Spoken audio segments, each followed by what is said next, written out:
An Imperfect Conflagration by Ambrose Bierce. Narrated by Sean Charles for Nightshade Audio. Early one June morning in 1872 I murdered my father, an act which made a deep impression on me at the time. This was before my marriage, while I was living with my parents in Wisconsin.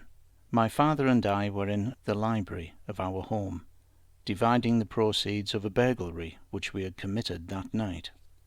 These consisted of household goods mostly, and the task of equitable division was difficult.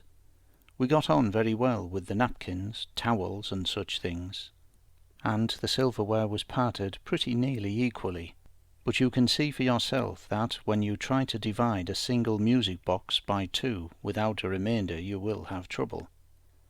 It was that music box which brought disaster and disgrace upon our family.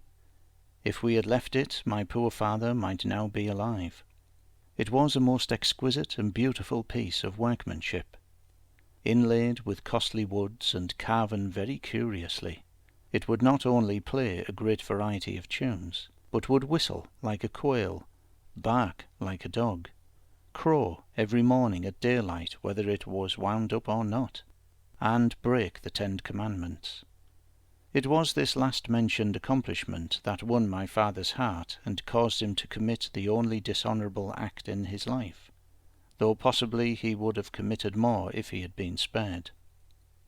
He tried to conceal that music box from me, and declared upon his honour that he had not taken it, though I know very well that, so far as he was concerned, the burglary had been undertaken chiefly for the purpose of obtaining it. My father had the music box hidden under his cloak. We had worn cloaks by way of disguise. He had solemnly assured me that he did not take it.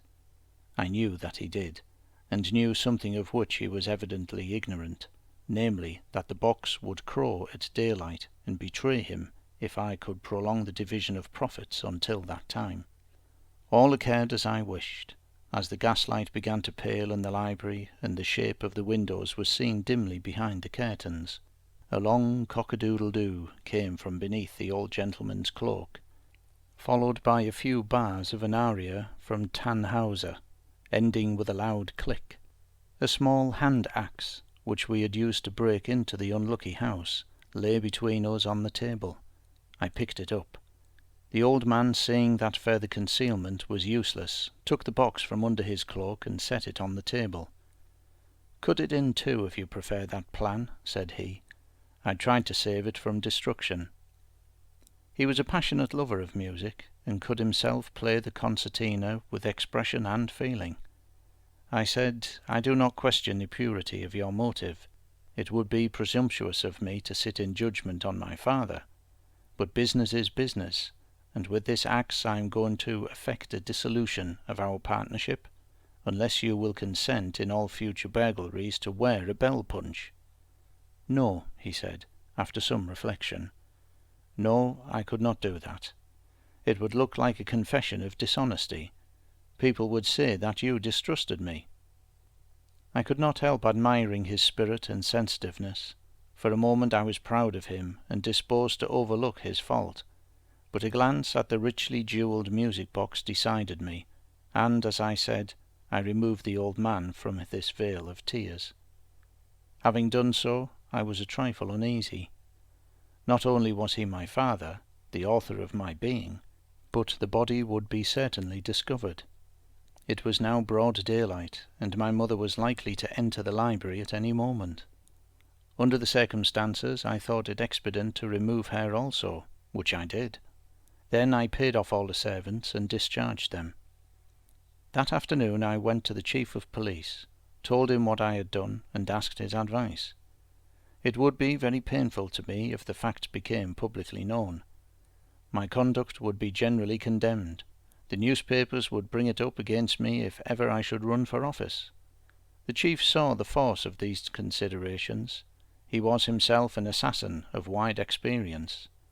After consulting with the presiding judge of the Court of Variable Jurisdiction, he advised me to conceal the bodies in one of the bookcases, get a heavy insurance on the house, and then burn it down.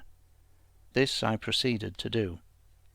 In the library was a bookcase which my father had recently purchased of some cranky inventor, and had not filled. It was in shape and size something like the old-fashioned wardrobes which one sees in bedrooms without closets, but opened all the way down, like a woman's nightdress. It had glass doors. I had recently laid out my parents, and they were now rigid enough to stand erect, so I stood them in this bookcase, from which I had removed the shelves. I locked them in, and tacked some curtains over the glass doors.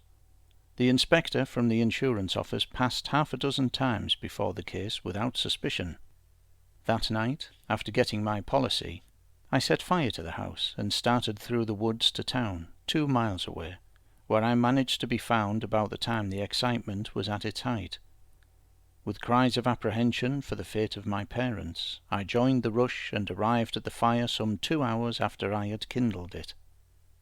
The whole town was there as I dashed up. The house was entirely consumed, but in one end of the level bed of glowing embers, bolt upright and uninjured, was that bookcase. The curtains had burned away, exposing the glass doors, through which the fierce red light illuminated the interior. There stood my dear father, in his habit as he lived, and at his side the partner of his joys and sorrows. Not a hair of them was singed. Their clothing was intact. On their heads and throats the injuries which in the accomplishment of my designs I had been compelled to inflict were conspicuous. As in the presence of a miracle, the people were silent. Awe and terror had stilled every tongue. I was myself greatly affected. Some 3 years later, when the events herein related had nearly faded from my memory, I went to New York to assist in passing some counterfeit United States bonds. Carelessly looking into a furniture store one day, I saw the exact counterpart of that bookcase. I bought it for a trifle from a reformed inventor, the dealer explained. He said it was fireproof, the pores of the wood being filled with alum under hydraulic pressure, and the glass made of asbestos. I don't suppose it is really fireproof. You can have it at the price of an ordinary bookcase. No, I said, if you cannot warrant it fireproof, I won't take it, and I bade him good morning. I would not have had it at any price. It revived memories that were exceedingly disagreeable.